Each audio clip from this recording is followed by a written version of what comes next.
The world is full of wonders. Magic is hidden in small moments. And monsters could be hiding just out of sight. But if you're looking to find them, adventure is waiting to happen. You never know who you'll meet along the way. We are the Storyteller Squad.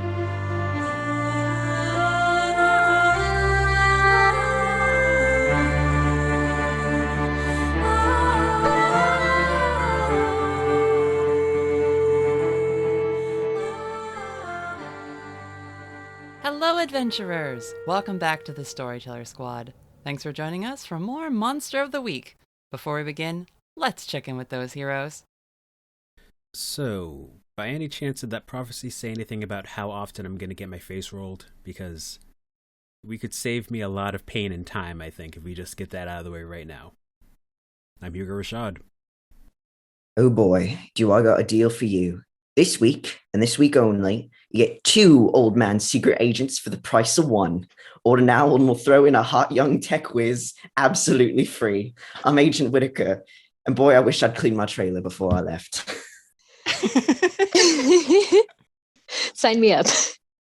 So I'm going to metagame for a second and say that whole experience I had in the fighting ring for the first time, my cool went up by 1 whole point, which brings me to 0. It's better than -1. I'm Raven Eugenia. So I know some people have toxic relationships, but mine just sent an assassin demon after me because I'm Damien Angelo Edgecrest. Tonight, I'm having my very first slumber party ever at my house. And it's with a demon. If that's not on brand with how this whole thing is going, I don't know what is. I'm Felicity Starnbrook. I missed an episode, but now I have people calling me left and right. I'm only one angel. I can't be in multiple places at once, although maybe I'll unlock that power someday. I'm Aiden Brightwood. Let's have an adventure. So last time, our heroes were back in Autumn Falls, having returned from Echo Bay and resolving the Willituck Lake Monster incident. Raven was invited to a training session and got to fight, bond, befriend some of the whispered agents in the town, unlocking some new summoning abilities from her tarot deck. And when Hugo arrived and had a bit of a intensely emotional sparring match with Rhea, the fight was not going well for him until he leveled up. And then it went really well for him. And then it was stopped by Joseph Argyle, who arrived with another whispered former elder, Claire Graves, who seems to be a precog of some sort, who revealed that Hugo's initiation into the order was something that she foresaw and knew would dismantle the structure of that secret society of monster hunters so that it could become something new and different. Maybe we're not sure what that is yet, but remains to be seen. After tea, we left that group and went to check in with Felicity, who had a very lovely date with her girlfriend, Mira. They traveled into the woods a little bit. Mira talked to the speaking tree, the grandmother oak that lives in, or is planted in Felicity's backyard. And on the date, Mira showed Felicity something called a Fey Haven, or a Folk Haven, a little pocket space that the folk are able to access that bears a striking resemblance to the descriptions of paradise that Damien and Aiden have provided you. Then we went to check in with Damien and Whittaker, who had decided to go to the shooting range to blow off some steam, get some practice in, and Whittaker had a close call when a figure who looked like Damien at first, but turned out to be a second envy demon sent there for reasons you're not sure of quite yet, but saying to Damien when he arrived to help his secret agent friend that something he had done threatened to violate the truce. For reasons that Damien may not understand, it seems he is now being pursued and hunted by the other denizens and minions of his demon princess, Leviathan. Damien went to go speak to Felicity, and Whittaker returned to his camper. Whittaker was joined by Aiden after calling her for backup when it seemed that his trailer had been broken into a second time and didn't want to repeat mistakes of the past. When Whittaker and Aiden breached the doors of the trailer, it turned out that it was just visitors. Prithi Divan, the tech whiz from Eastey Agency HQ, and a new agent on the scene, Bert Sere, a veteran Eastey agent who has a reputation for being by the book and a real stickler when it comes to paperwork. And he had said that there were a lot of things to talk about with the, in his eyes, rookie agent, Whittaker. That's where he left off. Who wants to begin? Slumber party first. Slumber party! Okay. I do also want to text Aiden because I want to tell both of them about the date that I had. Yeah, you can text her whatever you'd like. It was a little finicky last time because we needed her to help Whittaker, but yeah. Yeah, I'll give her a call. Okay. So as you have gotten into the trailer and it seems safe, Aiden's phone rings again. Wow, I'm popular today. Hi, Felicity. Hi. We're having a sleepover, me and Damien, and I thought maybe you would want to come, and if you want to, bring anybody else, that'd be cool too, but I just went on a really awesome date, and I would like to have a girls' night to tell you all about it. Okay, so I should bring someone, or? If you want, if you want to bring Raven.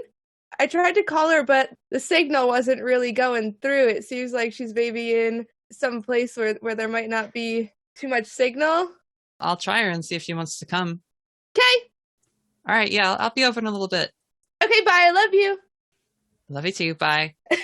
She tells you, Whittaker, she's having a sleepover and she wants to do a girls' night. Yeah, sounds like fun. Okay. Clearly no threat here, so. Yeah, it looks like you've got work to do. Aiden, lovely to see you. Can't wait to catch up, but go have fun. We've got things to talk about with Whittaker here. Yeah, I'll keep you updated, Aiden. All right, I'll catch you later. And she vanishes. Raven, after tea, where would you have gone? Would you have wanted to stick around and talk to Hugo some more, ask questions of your friends from the dojo, or? I think after the fight that she had, she'd be pretty inclined to head home after that.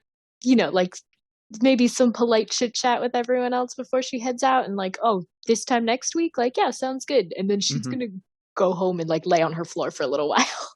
Okay, so let's see. You entered from the Kojima dojo, so Haru and Noriko walk back with you. You guys come out of there, and as soon as you do get out of the tunnels, your phone does that thing where if it's been on airplane mode, all the notifications just and you see you have a couple missed calls from Felicity and one from Aiden. Is it safe to assume that there's also 15 texts from Felicity too? Yes, yeah, yes, probably. entirely. It seems about right. Hello, slumber party. You can deduce maybe from the texts what's going on. Mm-hmm. She'll probably call Aiden back first. Okay. Hi, Raven. Hey, I saw you called. Sorry, I didn't have signal for a little bit. Yeah, no, that's okay. That's what Felicity said. She wants to have a slumber party. I don't know if you're into that or want to come. Tonight? Yeah, I guess. Sure. Yeah, that sounds fun. All right, I'm just going to head over there. So, see you in a bit. Yeah, I'll probably an hour. I'll see you there. Okay. And you are slated to go to a slumber party. She'll text back Felicity slumber party? Sounds good. See you in about an hour. She just sends a bunch of the emojis with the heart eyes. She's so excited. Noriko, as you're getting off the phone, walks with you to lock up the dojo. Haru gets on his bike and takes off. And Noriko says, so let me know if you want to come back. I know that was a lot. Honestly, it was a lot for all of us. We don't get to see Miss Graves very often. Yeah, that seemed like big news. But yeah, if you guys will have me, I'd be happy to come back. That was awesome. I've never been able to do that before. Yeah, I can tell you're kind of still figuring things out with your magic. I can definitely help you get to a more comfortable space with it. That would be amazing. It's still really new to me. Any kind of guidance you can provide would be really helpful. Cool. I'll catch you later, Raven. She have a gets good in her night. car, drives off. Wendy pokes their head out from the back of your sweatshirt or whatever, watches her go, and then looks at you like, wow. So give Wendy some scritches and then head back to her house to get ready for the slumber party. Is there a 5-minute moment where she just lays flat on like the cold kitchen floor? I think she definitely takes a shower before she goes, and it's just several minutes of standing under the running water, staring at the wall, a little shell-shocked, and then continuing on with her night. So, Felicity, this is my first sleepover ever. It's mine. Well, it's not my first sleepover, but it's my first sleepover at my house. I don't know what you want to do. We should probably be careful because the demon I used to work for sent a demon assassin after me. I don't think they can track me though, so we're probably okay. Yeah, I think we should be okay for at least a little bit, probably. Do you want to play some games? I'll sit down on the floor in my room. Yeah, that'd be great. Were you serious about having this be a girls' night? Yes! Okay. So here's the game. Are you ready, Damien? I came up with it just right now. Sit down. Okay, let me get down. Okay, you look like a lady right now. So what the game is, look like a lady, but then like change your face to Whittaker's. I can't get his eyes just right, or the mouth, but it's pretty close. It's perfect! Now stay. Okay, here's the prank. You stay like With that. the hair? Yes! Until everyone else comes! Oh, jeez. Okay, I'm up for it. And then when they get here, you pretend to be Whittaker. But a girl! Why? I don't know! Wow. Look, Felicity, I know, like, I need you to like me so you'll keep resummoning me. And I know you set the rules and I don't get to set the rules, but I can let you know that my performance in that is not going to be adequate. Okay, that's fine. How about truth or dare? Ooh, see, that's what I was trying to play in the car. But as soon as I get interesting, everyone's like, oh no, Damien, be tame. Let's talk about license plates and what's around us. No, we can play truth or dare. I'll go first. Truth. Have you ever killed anyone? You've seen me kill things, Damien. Okay. I love that it's always his first question. Oh, God. What's the most evil thing you've done?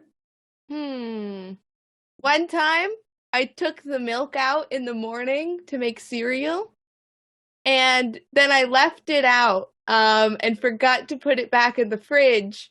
And then the next day, it was still out, and I thought, oh no, my mom's gonna be so mad at me. So I put it back in the fridge, and then when my mom drank it, it was all chunky. Oh man, there is so much fun to be had in the world, Felicity. You haven't even seen the iceberg of fun that there is to be had. Okay, Like what? My turn. Okay, go. Dare. Dares for you are really hard, Damien, because you can do like anything. Yeah, no, actually, that's true. I have no shame or conscience or morals, so maybe truth is better. That's actually more difficult. Do you have a crush on anybody? No, I don't think I have that capability. I started off with nothing really except a hunting urge to want and take things and bring them back to my ex. And that was pretty much it. So I've been picking up things along the way, but that's not one of them. Maybe it will be. Yeah, I don't know what I would be looking for. You'll know Not when it comes, you know? Yeah. I will say relationships seem pretty terrible thus far. The current long-term one was very toxic. She didn't communicate. She just sent a murder guy after me. I worked really hard and never got any appreciation, and it just seemed like a big waste of time. So I don't know what everyone else sees or is looking for in having someone else you have to look after and do stuff for. I'm pretty much all about myself. See, well, I have a girlfriend. And how is that going? Oh, it's so good. I gotta wait till everyone's here to tell you all about it. But until then, dare. I dare you to do something more evil than leaving the milk out. Like what? All of the dairy in the refrigerator. Okay, and she's gonna run downstairs and just take it all out. But she's not gonna leave it on the counter because then her mom might see, because she's home now. She's gonna bring it into her room and leave it in there so that her mom doesn't see. Felicity, could you roll me a cool roll? Wouldn't this be act under pressure? You don't know what I'm asking her to do. Oh, that's true. Oh, my cool is very 0. I got a 6. All right, you take all the dairy out of the fridge. Your mom is like watching TV or something. And I'm like holding it in my arms, like sneaking away. So you're trying to sneak from the kitchen up back to your room? Yes. Okay, now I do need you to act under pressure. 5. Okay. I leveled up, baby. Good way to level up. You drop the butter and it makes a big noise in the kitchen on the tiles, and your mom turns around because we had established that your kitchen has one of those like cutaway windows into the living room, right? Yep. So she just like turns around and she sees you and she says, "Oh, you're home. I'm having a sleepover." Okay. Are you hungry? Looks at all the sour cream and cheese and milk. Only for dairy. Okay. I've had those days too. Who's sleeping over? My friend Damiana and Raven and Aiden. Your mom has never met Damien, correct? I don't think so. She's met Damien. She has not met Damien. Okay, so she has, though, met you. Yes. So she says, Felicity, is Damien up in your room? Damiana. It's Damien's twin sister. She just raises an eyebrow. She's like, okay, you can have people over. That's all right. You're an adult. Okay, yeah, it's Damien. Okay, no more secrets. Remember, we said we would try to not do that anymore? Yep. I remember that now, Mom. I'm just gonna take all this dairy and go back upstairs. If you want me to make food, I'll make food. Okay, yeah. I think food would be good. There's gonna be a bunch of people. Do you need any of this before I take it all? If you want me to make some tacos or nachos or something, you should leave the cheese. Ooh, nachos! Yeah, right. I'll take off the cheese and I'll take out the sour cream. All right, I'll work on that. You're the best. I love you. I love you too. And she just like you go upstairs with a bunch of dairy. Success. Raven, after you've had a chance to lay horizontal in your house, I'd like to get a small scene with your family, because we haven't interacted with them very much, the Eugenia clan. Have we established what your mom and dad did for work? I don't think so. Maybe very briefly. Also, you can totally edit this out, but I changed what her oldest brother did for work. I had him as like a lawyer, but her older sister is a doctor, and I was like, her parents are hippies. That doesn't make any sense for like both of her oldest siblings to be like. So he's a park ranger now. Oh, I love that. Yeah, it made so much more sense. Specifically Glacier National Park, but that's probably never going to come up. But I just wanted to let you know that in case. No, in case that's incredible. Lark the park ranger is great. Okay. I never like said it on the way out loud. But yes, Lark the park ranger. Fantastic. All right. But the only siblings who are home are Ava and Ren. Yes. Your sister, Ava, who is a book lover, and Ren, who is your younger brother, who's like a teen gamer. Mm-hmm. And they're twins. And they are twins. So I think you get home. It's pretty late. It's maybe 10 o'clock at this point. Your parents might already be in bed. Like, they're not the type to stay up super, super late. They rise with the sun and do like yoga in the yard or something. For sure. As you're lying there and maybe hydrating or getting some like orange juice or something to get your blood sugar back up, Ren comes down and he sees you lying there. He doesn't say anything at first. He just opens the fridge and pulls out like a thing of Mountain Dew or some other soda. They would never have Mountain Dew in the house. Oh, that's true, because they're real crunchy. What would they have instead?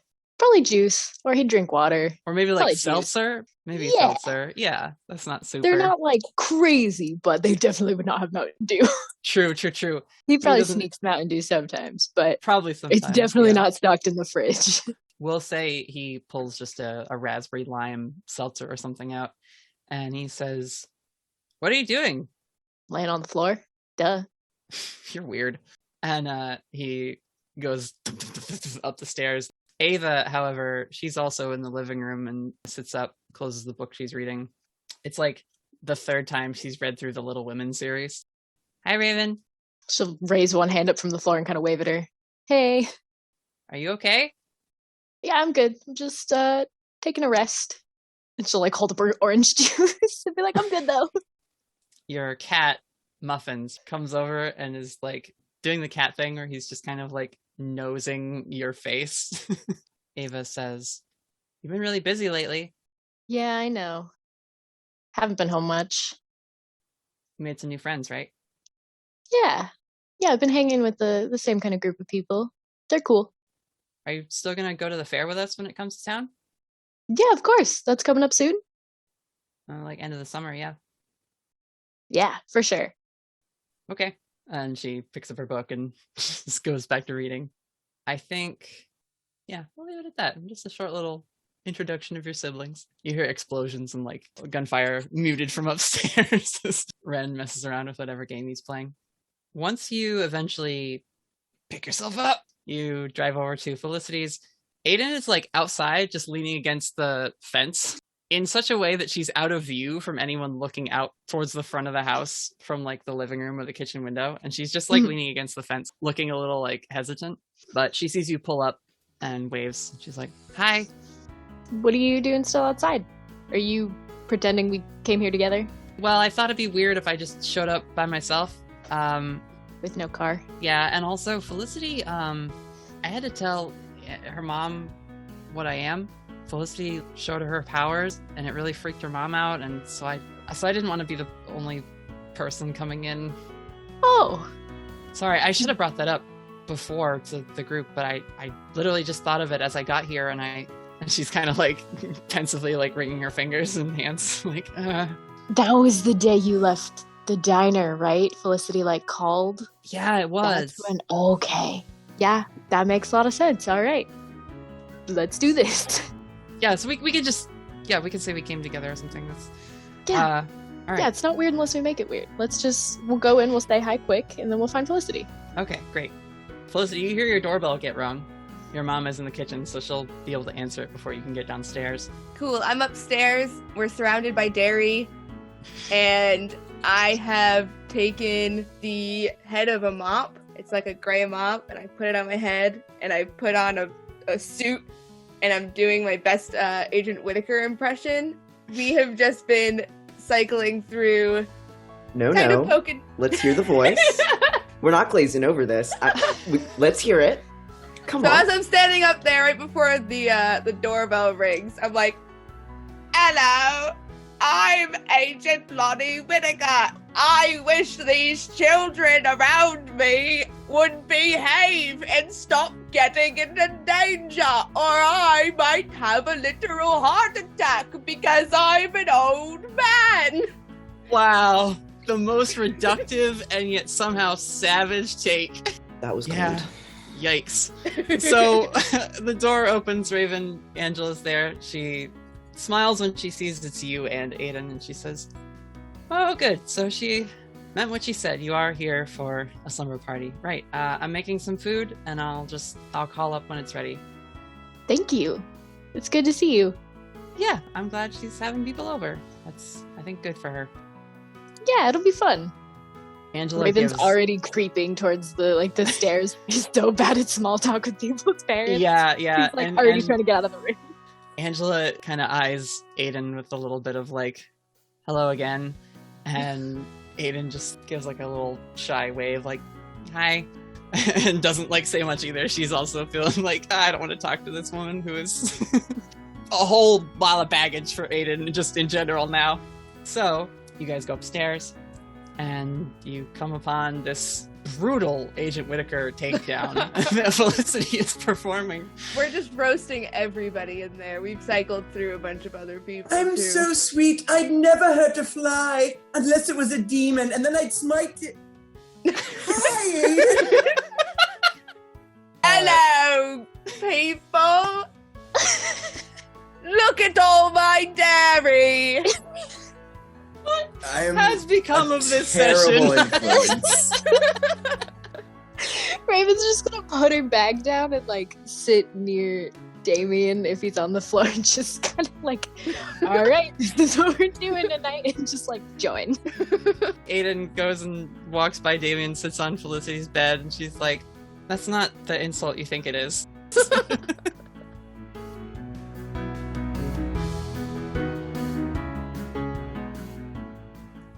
Hi, we're here. Hi. I would take them off. I'd take the blazer off. I'm like, you guys got here a lot quicker than I thought, actually. Oh, it's been a little while. You've been yes, doing but the I was still in my Whittaker costume. Oh. That was quicker than I thought. Time flies when you're impersonating a grumpy old man. Oh, but now that you're here, we can play games. Aiden, truth. What is the truce between your people and mine? She looks at you and just like flops back on Felicity's bed, just into the comforter. She's like, are we really gonna start with that again? We can start with my date, if you would rather. What? And she pops up. I went on the greatest date of all time. Me and Mira, we went into the woods. We had a little picnic. It was delicious. We kissed a bunch, and that was fun. And, here's the great part. She started playing this music and running around, and then all of a sudden we were teleported to an entirely new place. She called it the Haven, and it was the most beautiful place I'd ever seen in my entire life, and I never ever wanted to leave because it was so cool. It was magical looking, and everything was bright and vibrant, and it now this is why I brought you here, this is why I wanted to tell you about this, kind of reminded me of that place that you told us about before. And then we came back, and then she went home. Aiden just looks awestruck. She's like, You went to the garden? Well, she called it the Haven. She teleported you there?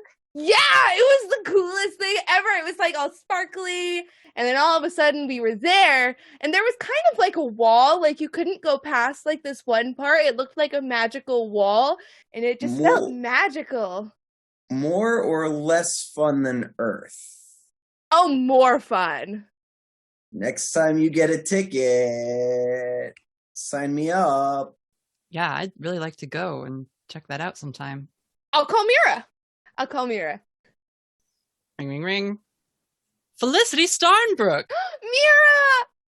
So I'm here with Aiden and Damien and Raven. Say hello, everybody! Hi, Hello. Mira. Hello. And I was telling them about that really cool date that we had. And I was telling them about the Haven. Oh, shoot. Was that a secret? No, not between friends. Yeah, because they're all like kind of magic too. So it's like. Yes, absolutely. You should tell the people you like everything about you and I. Well, they want to see it too. You want to go back? Yeah, and can I take them with me to show them it? Because it was the coolest thing I've ever seen. That's a very interesting proposition, Felicity Starnbrook, because I've never brought more than one person to a haven before. But because it's you, I think maybe we could do it. Let's do it! Let's come over right now! All right, I'll be over in a little bit. Okay, okay. She hangs Guys, up. she's coming. We can all go! Yeah, you're starting to have a real party on your hands, Felicity. Can we all go? Aiden, you didn't answer the question. I think I'm already breaking this thing, and I don't know if going to this haven is going to be breaking it worse. What? You can't break the truce, Damien. You're just what you are. Okay, that's what I say, but Leviathan, I'm sure you're familiar with. You talked to Leviathan?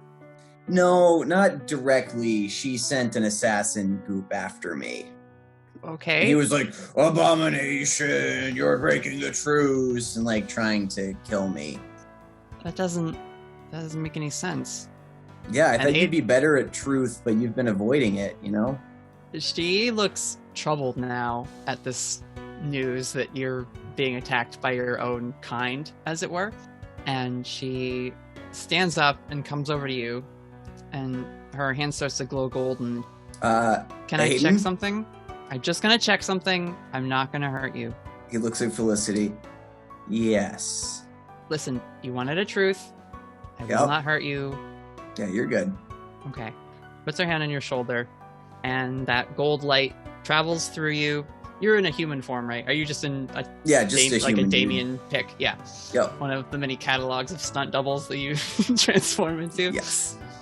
And a golden glow starts in your chest, Damien, and travels up to meet Aiden's as it starts to suffuse you, and she pulls her hand away right away. What? That wasn't green. No, it was not. That's not my aesthetic. It shouldn't be possible. And she glances over at Felicity. What? Damien, he's not a minion anymore. He's different. What is he? He's not the same as me, but he's a lot closer than he was. I'm a Raven is rogue demon who frantically doesn't taking play by notes. the rules. So Raven is frantically taking notes and just like looking back and forth between everyone talking. Oh my god, this is fascinating. Cool. So then I just have to tell that to Leviathan and tell her, hey, fuck off. I'm moving on. I don't need you anymore. No, and we're good to go. That's why she's angry. She's right. You shouldn't be allowed to be on the earth. And she just like plops down, kneeling on the floor, and looks like she's trying to piece it together in her own mind. So yeah, how do I get a message across to her that, neener, I win, you lose. This is my plane of existence. Go back to yours. I mean, Leviathan can't cross over. That would break the truce, but also she's well within her power to send things after you. Was it a big monster? About my size. Okay, what would happen hypothetically if the truce was broken? What's worst case scenario? Someone gets a little grumpy. Damien, if the truce fails, then the war between my family starts up again. Humans do war all the time. This is not... It wouldn't be the same. Oh, it would affect Earth, right? Earth is the battlefield. Well, I gotta keep Felicity safe, and I gotta keep these humans safe so we still have fun times. So we'll like I said, obey the truce laws. You can't break the truce. You weren't there when it happened, so it's not... Why are you always so confusing, Damien? Because I'm a sponge, and there's a lot of things to sponge off of. And I also don't understand a lot of your rules. They seem really silly. Like, I like the close rule. It's a lot of creativity, but I don't get it. I think Aiden just does this thing you were doing, Raven, where she flops down horizontal on the ground and is just like staring up at the ceiling with her hand over her forehead. I'm still confused about this truce. Who is it between? What are the two sides of this truce? There's my siblings in the place apart, and the rest of my family who went to paradise. Angels and demons! And what are the what are like the rules? What are the terms? What are the terms? Yes, thank you. When the fighting was at its worst, if it kept going, the Earth would have been destroyed. So they were forced to stop, or it would be an end of things. So everyone decided to leave the battlefield behind. My family in Paradise, they don't ever come down here. That's why a lot of religious humans freak out if they meet me. Makes sense. My other family, some of them you've met, they aren't allowed here, even though they would be here if they wanted to be. The truce stops that. That's why they can't physically come here and cause problems. They have to corrupt things and make things like Damien to come do work for them here. They're stuck in the place apart. That's why it's called that. So how are you down here, though? I didn't pick a side, so I didn't get to go to either place. Oh, but Damien started in the place apart, right? And was sent here. So Raven, why don't you make a sharp roll? Sure. That's a 10 total. Aiden mentioned earlier that Damien has changed, and you're trying to figure out now what is different about him. And aside from the personality changes and the fact that he's way less spontaneous and attention deficit and just, oh, I'll do the next thing, I'll do the next thing, I'll do what they're doing, and copying, he's started to flesh out a little more and act more like a person around your group. But most especially since your trip to Echo Bay, he's been acting a lot more independent and making a lot more decisions on his own. He went off and half orchestrated the rescue of the baby lake monster without anyone like telling him to do that or having anyone to follow along. So I'll leave it at that. I think you can kind of figure out the reason. So would Raven be able to kind of deduce whether this has anything to do with him dying and us summoning him back, or if this is just a product of Damien and that's who he is and he's been on Earth for so long that this is what he's evolving into? It wouldn't be because he's been on Earth a lot, because like you were saying, he's been around for a while and you've only known him for a couple months. And up until that point, he'd been around people doing his thing, causing problems and acting the way he was when you met. But it's only ever since that trip up to Echo Bay that he's really started to change. So not even summoning him back really changed him all that much. Okay, so it is just a really recent... It's a very recent thing that has happened to him. Okay, interesting. Felicity, if you want to roll a sharp roll, I'll let you do that too. This isn't investigative mystery, it's just a sharp roll, right? Yeah, because I don't think the questions for investigative mystery are really going to help you all that much. If you see one and you want to ask that and you succeed, I'll let you. I only asked because I got a 12 and I have the advanced moves in investigative mystery. Oh, sure. Yeah, absolutely. Sick. Okay. I don't know what to ask though. Somebody help me. Oh geez, I wasn't prepared to ask a question. Raven, what should I ask? Oh Help. boy. Yeah, there's too many possibilities. You can table talk it, but think generally, right? Given what I've told to Raven just now and what you know about what's been going on in your characters' lives, try and think about that and any significant events that happened to Damien in the last few adventure sessions. Yeah, I'm trying to think, like Maddie said, it's now there's like too many possibilities. I don't want to just hand you this answer because I don't know that it would be like, it's not an answer I can just have Aiden tell you because she doesn't understand what's going on either. Yeah, And it doesn't seem I really like want something... you to try and puzzle out what Natalie is constructing behind the scenes here. Yeah, it doesn't seem like something one of us would just go, oh, that'll make sense. Yeah, I totally just figured it out. It's We very clearly need to puzzle through uncharted it. magic and situations. Yeah. Aiden, I don't actually expect you to answer. I'm just going to read it off your face. I got kicked out of the place apart, and they don't really like me back there because I didn't really follow their rules and everything. And you say you didn't pick sides, which sounds right, but did you mess up and get kicked out? No, I didn't pick a side in the war. I didn't want to fight my siblings, but I didn't feel like they were doing the right thing either. Okay. Does this have to do with the life drain? Does it? What question are you specifically asking? How do I phrase it? Oh God. Is Ask why she Damien's chose the humans. transformation related to life-draining Felicity? Did I turn Damien good? Yeah, that's exactly what I said. All right, I'll let that fly. I like that I saw your face light up with realization, Maddie. It's all thanks to Emery. Thanks, Emery. Mm-hmm.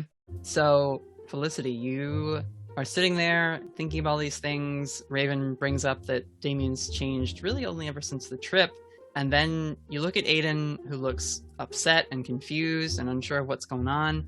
And you think back to the last time Aiden looked really upset, which was right after Damien life drained you. And you had that very strange encounter where he took a little too much, but it was almost as if he couldn't stop once he started. And yeah, you put that connection together. It was me, guys! I did it! I turned Damien good. No. I don't think he's good. Let's not throw words around we don't mean. Well, I think it was me. I think I changed him. What? Yeah, because No, remember I'm not. he life drained me. He life drained me, and I was delicious. Yeah, it was like drugs. Raven's And gonna now he's gently golden. try to, in case Aiden is getting angry at them saying stuff like that. Raven's just gonna gently touch her leg or something. It's please don't get mad. Yeah. They're just casually oh yeah, Damien almost killed Felicity. She was so delicious. She doesn't look like she's getting angry, but she does sit up from being flat on the ground and then is just sort of looking more with that information and with that connection that Felicity was able to make, she's starting to put pieces together in her mind. I didn't know that was possible, but if it is possible, that's how it would happen. Oh God. Okay, all right. This could be bad. Bad how? Leviathan will not be happy that something she made now exists with what she's after on the planet. The thing my family and the place apart want more than anything is to be back here. And Damien, you're doing it. You're doing the thing that none of them can do. I'm the best. And I think you just got converted to the good guy side. No. I Maybe think a little. so, David. I am self-interested. It's just in my best self-interest. You're not stealing stuff anymore, Damien. I need you to bring me back if anything bad happens. Uh-huh. No, Yeah, if you just someone like else me. would be willing to You summon like me, then and I you want me wouldn't to be have your friend. those rules. Well, also, they would have to be able to summon me, and I'd have to like them more than you. So that's very So specific. you do like me. Yes, liking someone more than death is good. We're friends. I've turned you good. You're Mhm. welcome. Let's sit with that realization. I want to jump back to Agent Whittaker at the camper. And I promise we're not ignoring Hugo. It's just what Hugo has to do soon will come up in a bit. That's really worrisome. Yeah, Whittaker, you're back at your camper. Prithi is making just the worst types of food combinations with whatever is in your fridge. Tell me if this is wrong. Whittaker is the sort to get takeout a lot and not keep much in terms of stock ingredients in his fridge because it's a small camper. So he has olives and a thing of American cheese and maybe an old package of crackers, a thing of salad dressing that's half open. Very bachelor, Right, fridge because in my makeup. head, I'm like, oh yeah, Whittaker can cook. And then I remember, he's actually young and doesn't know shit. Prithi is also young but doesn't care and is making these awful little cracker sandwiches that are just it's like a peppercini pepper and then a green olive with American cheese and maybe some red pepper hummus smushed between two butter crackers with salad dressing on it. They're just it's salty and whatever. Munching on that. Wow, alright, that's fine. Well, I need to get rid of that stuff anyway. Bert pats the table and gestures for you to sit down. So, Agent Whittaker, see you're back from your little vacation up north. Yeah, pretty eventful. Submitting my report already. Good to know. Have you spoken to Agents Ross or Spiegel recently? It's been a little hard to get in touch with them. Why do you ask? Because I also have had a very hard time getting in touch with them. And he lowers his face and looks at you very pointedly. It was my understanding that they were on a personal leave of sorts. He takes a pad of paper, puts it on the desk, and just starts writing in it. How secure is your vehicle? ? Natalie, how secure is my vehicle? It's new, but it's very Eastey agency, made. Correct. I will let you determine that with a weird roll, Agent Whittaker. Yeah, let's get Since weird. it's agency adjacent, we'll see if you and Damien had the forethought and the ability to debug or eliminate any listening devices or surveillance stuff in the camper itself. Oh, it's an 11. You took care of it already. That's beautiful. Maybe with a Skype or something to Prithi to have them help you through it, but you were able to hack those systems out of the way. I look over and Prithi is like pulling a bug out of the wall, like, oh, you missed this one. Yeah. They look at you and say, I told you to check under this cabinet unit. They always put one up there. Oh, shit. Oh, my God, you're so right. Well, They take it and just stamp on it. Because they're actually, we didn't describe this last time, I don't think, but Prithi has a pirate poofy blouse on top with these skin-tight leather pants and the thickest, what kind of boots would you call them? Oh, industrial goth, clunky heels. Mm-hmm. So they had actually... what, like 5 inches? Like 5 inches? inches to their normal height, yeah. But they crunch that last bug with the heel of their boot. I love them. Agent Sere slides the notebook away and he says, I saw Spiegel and Ross maybe a couple weeks ago. They told me not to tell anyone that I'd seen them, and they wouldn't tell me where they went. I wondered if you had any knowledge of where they had gone. I know that you were the last to do an assignment with them back at the agency. He sits down. All right, I did see them very briefly. They're in the UK right now, in Scotland. They're doing something I don't really completely understand, to be honest, but that's where they are. I wasn't sure what could have spooked them that badly after we did some field work here in Autumn Falls together. They seem like fairly capable agents, and I didn't think that it made sense for them to be running. It's got something to do with Ross's, with Ross's whole situation. Yeah, she's a trooper, that one. Putting up with that. Yeah. I handled the wrap-up of our case. Bit of a lake creature. I don't know if you're aware. Might want to do a sweep of the nearby waters here. Another one. Is that what you were doing up in Canada? Whittaker monster, yeah. Well, I mean, to be honest, my team handled most of it as I was flung across the world, rather unfortunately. So they could probably give you a better rundown than I could.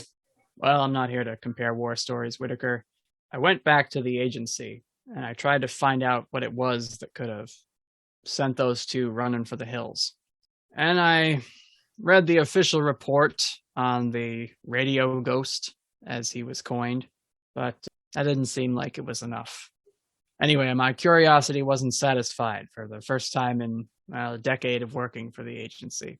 Prithi takes a sip of their cotton candy flavored soda, says, Bertram, why don't you stop beating around the bush? Just show the man what you found.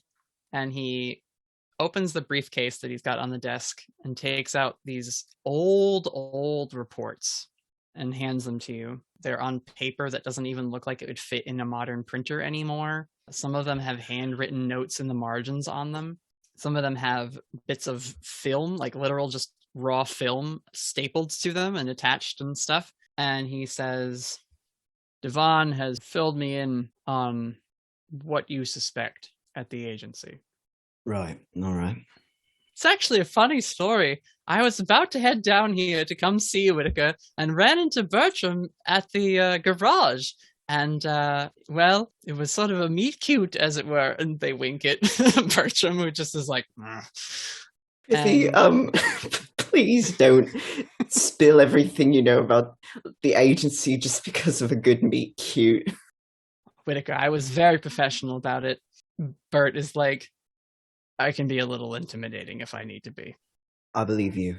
He says, I was perhaps suited to the sort of work that your friend is not accustomed to. Narration, we'll cut to a scene so I can just describe what happened at the agency. Agent Sere is there. He's saying hello to people. And he sits down at his desk and does a quick search for stuff. Doesn't find any answers. It's not as thorough as Prithi might have done, but he quickly just gives up. He's an old guy. He doesn't like looking for things on computers in the first place. So he shuts that down, stands up, yells at Ernie to like, sit up straight. You're going to ruin your back. Oh, okay, sorry. And then he goes to one of the subfloors of the Eastey HQ, turns on a light switch. This room is dusty and old and doesn't get a lot of people coming down here. This is the physical archives of the Eastey Agency from way back during its founding, not the modern digitized records that they use nowadays. And he just starts filing through, looking for reports. He has like a little note card with a flashlight that he's using to cross-reference dates and times and things. And he just starts pulling files out and setting them on a cart and wheeling it around in this ancient file cabinet storage vault. And he explains, I wanted to figure out what it was about that radio ghost that really could have scared them off so quickly. And Prithi chimes in, they say, remember how I couldn't find anything about that in the records and there wasn't much in cold storage? And Bert takes another folder out of his case and hands it to you, Whittaker, and it has a name at the top, E. Hale, and he says, it doesn't exist in the digital records.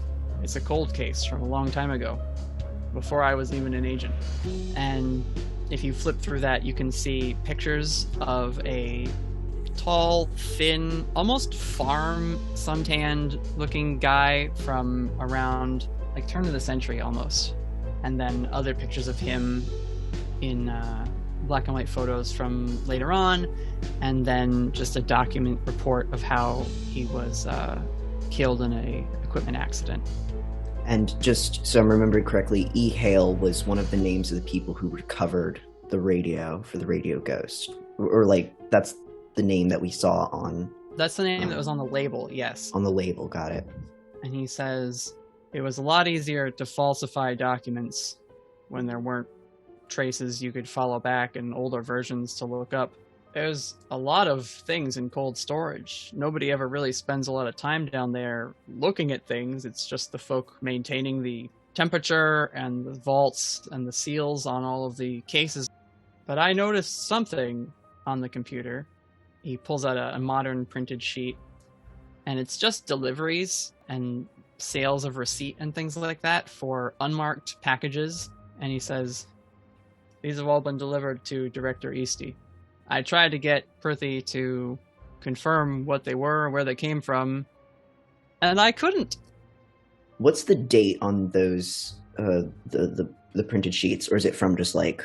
The printed sheets show deliveries up to a certain date, but then he also pulls out an old file that has more records of deliveries to Director Eastey over the years that are just signed for and no more questions asked. So I dug a little deeper, and he starts to show you that he has files and references to things that are in cold storage, and they might have a label on the box they're in, but there's no actual record of when they were brought in. They just have always been there, apparently. You can't look up in the system at what point they were acquired. And he says it might say Eastey Agency property on a lot of them, but in these older records, it just says property of Eastey Agent. A lot of times, O.Eastey. And he pulls up case files all submitted by an O.Eastey as an agent of the group.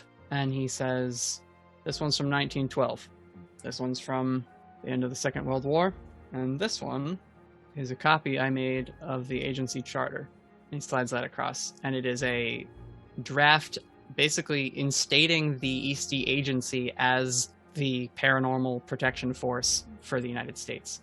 And there are a lot of signatures down at the bottom, and one of them looks remarkably similar to some of the orders you've gotten signed by Olivia. And he says, "It's a good thing I'm a paperwork guy." God. Well, if it was a suspicion before, it's confirmed now. I actually started to do a lot more digging once Bert brought all this to me, so I could start to look for things out of the ordinary that wouldn't fit under my normal searches. And there's been very odd use of the agency's assets. Like, take this. And Prithi pulls out their tablet and starts flipping through some reports. And it shows the energy usage of the agency's generators. And every once in a while, you see this huge spike. And it's only a very short blip of time, but you see that there have been consistently, every now and then, these huge draws on the agency's power. And that's not like for when you do lockdown drills or anything like that? No, it's nothing like that. Those are maybe half the size when it comes to that sort of thing. These are beyond really what the system should be able to handle. And Agent Bert Sere sits there with all this evidence that he's put before you. And it's not really evidence, it's just suspicious material, because it doesn't name Olivia exactly, but you can kind of put it together if you're looking for it. But who would be looking for it? It's all old files from before the 60s even, that are just in old lockers downstairs in a room that no one ever really goes and checks. Exactly. And then, but when you bring it to someone who's heard what Damien has had to say about Olivia Eastey suddenly, it's just like, well, this is pretty damning evidence. Mm-hmm.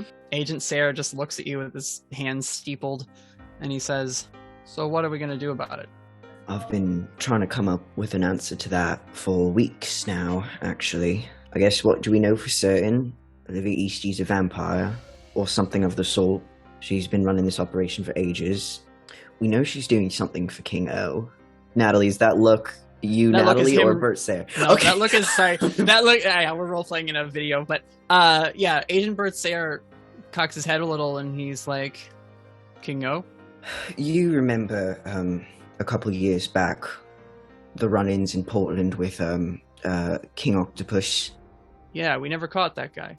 Never caught him, and he's back now, or from the looks of it, maybe never left. He's bigger now. He's got a bit more of reach than he had before, and he's working on something.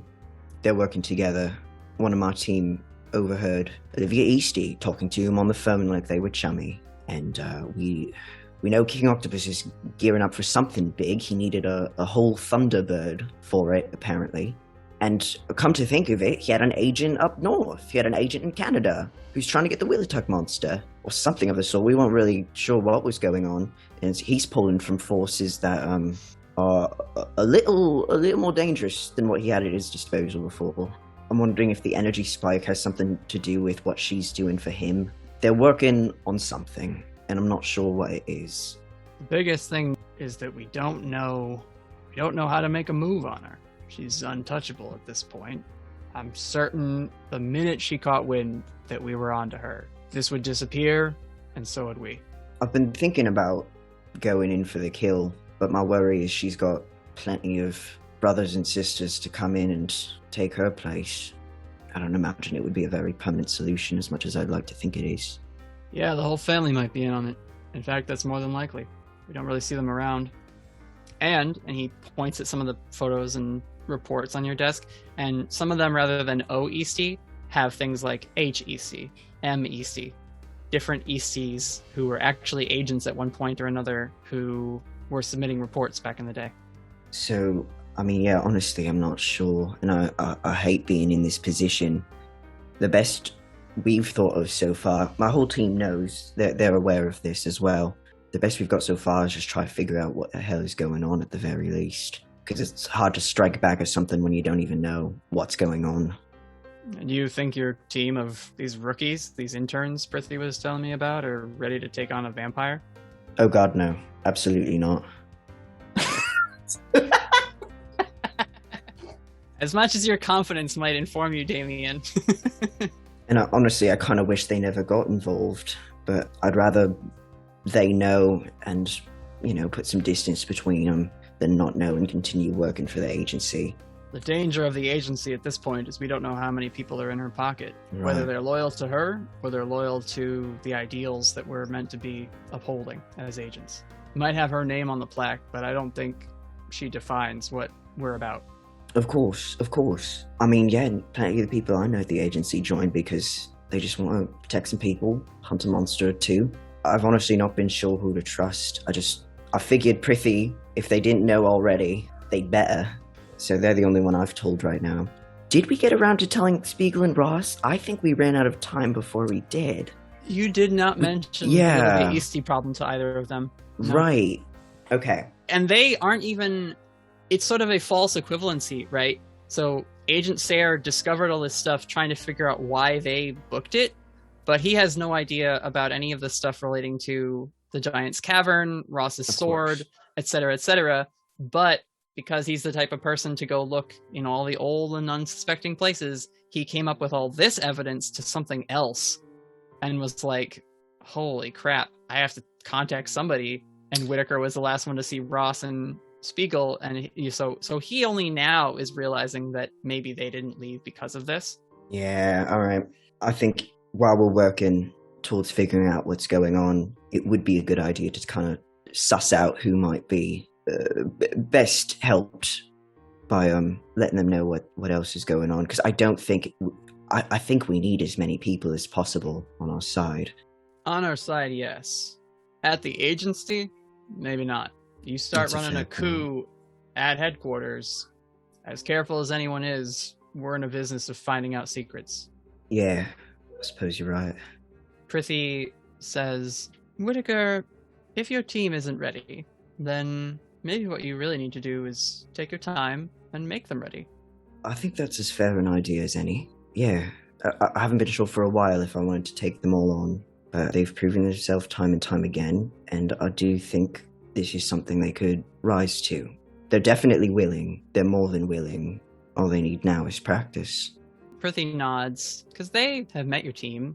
They know that they're all pretty good people, whether or not they're people or not. And they've been like looking at you, and this is a very sort of intimate moment between these three agents now who it's the three of you against this monumental task of trying to dethrone your director.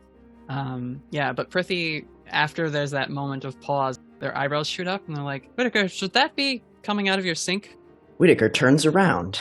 Dripping out of the faucet, it starts slow, but then starts to build, is a dark green slime. Jesus fucking Christ.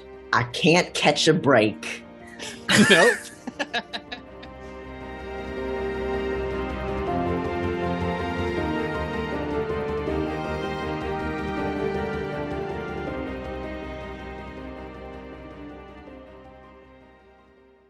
Well, hello, adventurers.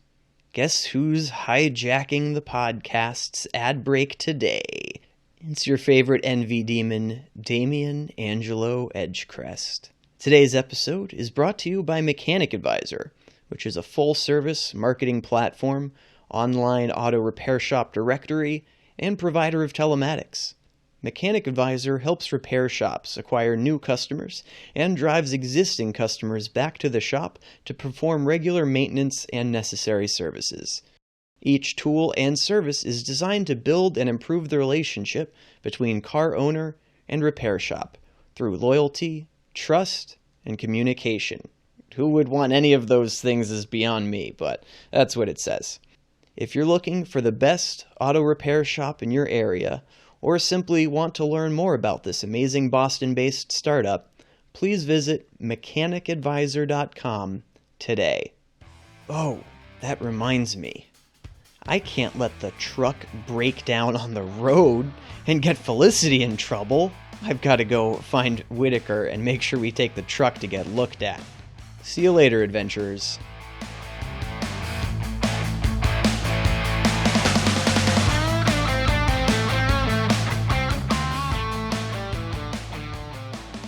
Hugo, after tea, do you want to speak to Argyle, Miss Graves, or any of the other Whispered before you head home?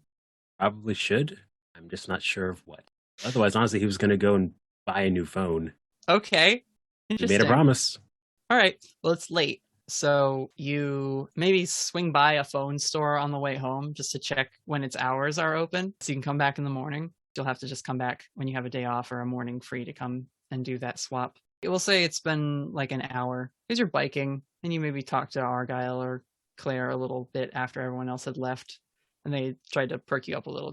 Don't worry about everyone's reactions. We're all dealing with it in our own way. This will take time for the dust to settle, but once it does, we think we can build something better and more in line with our own beliefs and morals than the old version of the Whispered.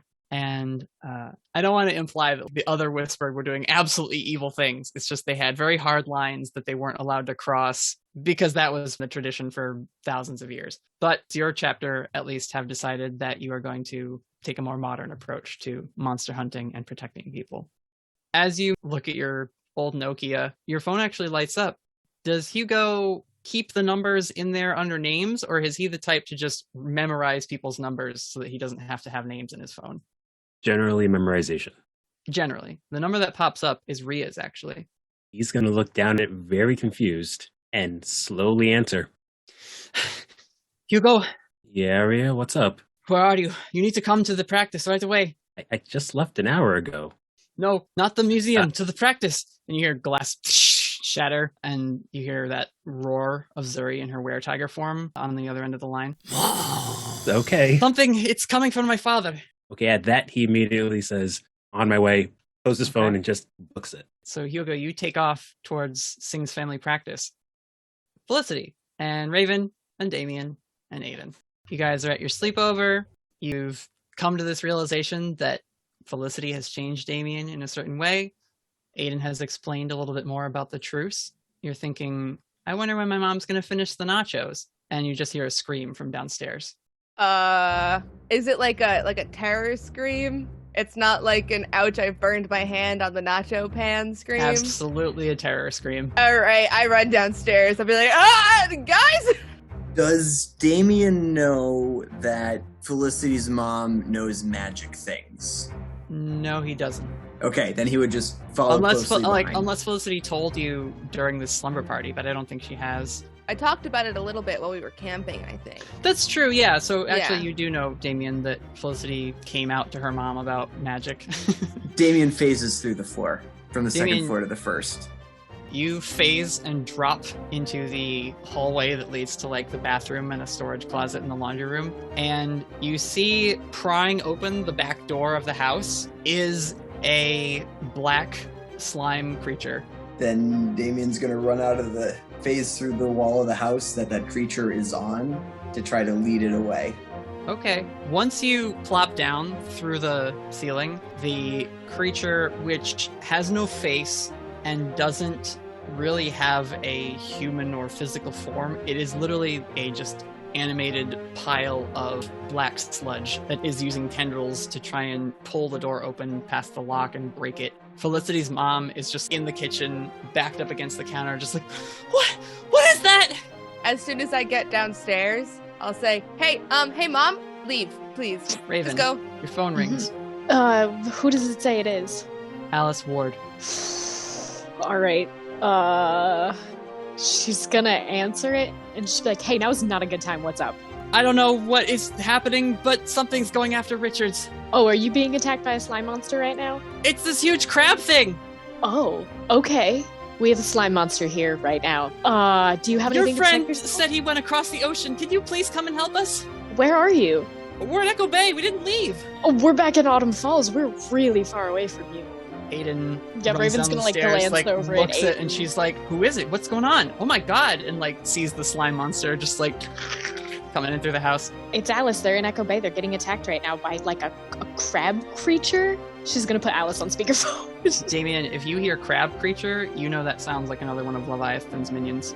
Oh yeah, it's another one of Leviathan's! And Damien's running to head towards the back to try to lead the creature out. Okay, that would be... It's almost manipulate someone, but I think it's more in the line with kick some ass because you're trying to force them where you want them. Oh, man, if you want to roll just kick some ass, but not engage any harm exchange between you and this slime, I would let you do that and see if you can succeed at drawing it from the house. Nope, that's a fail. That's a 6. Okay. Were you trying to phase through the door or something to like get its attention? So it's at the door trying to phase through the wall next to it to be like, hey, come and get me, I'm over here, and then try to lead it towards the woods. It doesn't follow you, just a black tendril shoots out, grabs you by the torso, and another one shoots out towards Felicity. Can I do anything, or does it just grab me? That's what's happening. What are you doing in response? Did my mom leave? She's backed into the kitchen. She's terrified and frozen in place. She's in shock. Mom, get out! You need to go! And then I'm gonna use magic on the slime thing to try to push it out the doorway. As Felicity's saying that, can Raven and Aiden be trying to like pull her mom, like lead her by the elbow, just get her out of that corner and push her towards the door? Yeah, let's just resolve what Felicity's magic does first. Yeah. I got an 11. An 11? Mm-hmm. Okay. You don't get a glitch. Your magic works. What are you trying to do? What's the effect? I want to throw it backwards to try to get it away from the door and into my yard so that it doesn't break anything in my house, essentially. Okay. So it's almost a banished move that you're attempting here. Yeah. I'll say you banish this thing from your house. The slime suddenly starts to be pulled from behind as if you've created a force of extreme gravity or suction behind it in the yard, and it just is ripped from the doorway and flies with Damien, but also the pseudopod that was going to come out and grab you doesn't stretch far enough and is pulled back through the air and away from your house, and it splat lands in a pile in the back of your yard. Awesome. I also have Hex, so I will do 2 harm to it. 2 harm, magic, ignore armor. Alrighty, good to know. So Raven, you were saying you want to get Angela out of the house. Aiden just quickly runs over to her and uses her soothe ability. I promise it's going to be fine. The two of them are going to try and teleport. I will roll to see how Aiden does at teleporting Felicity's mom. Felicity's mom is just getting thrown into this. Mm-hmm. I was hoping Raven could turn her around so she doesn't see Felicity cast magic, but getting teleported out of the house works too. I know she knows about it, but she doesn't want her to be all she's seen me do is crush a can, not yank a monster from our door. But the soothe ability should definitely help that. She gets a 6. Aiden and Felicity's mom end up in Scotland. Yeah, either you are all separated or you all appear in the wrong place. Oh no.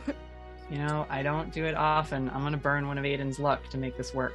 So she grabs Angela and is gone from the house for the moment. Raven, Alice is still on the phone screaming at you. Please, Raven, you said you handle this sort of thing a lot, and I don't know what to do. And you hear yelling in the background, get away from the doors! I'm gonna try and barricade it! And you hear Gary is helping them. It seems like whatever's been going on since you guys left, he's maybe on okay terms with Alice and Paul. Like I said, she's got Alice on speaker, so she's holding her phone out so everyone else can hear them too. All right, so you're with Gary. He can definitely help protect you. Do you have any kind of weapons or anything around you can use to defend yourself? You hear a and a shotgun blast goes off, and Paul is just in the background. Get away from me, you fucking crustacean! Okay, that's good. That's a start. It's not good, Raven. Please, they're not going to be able to. This thing is big.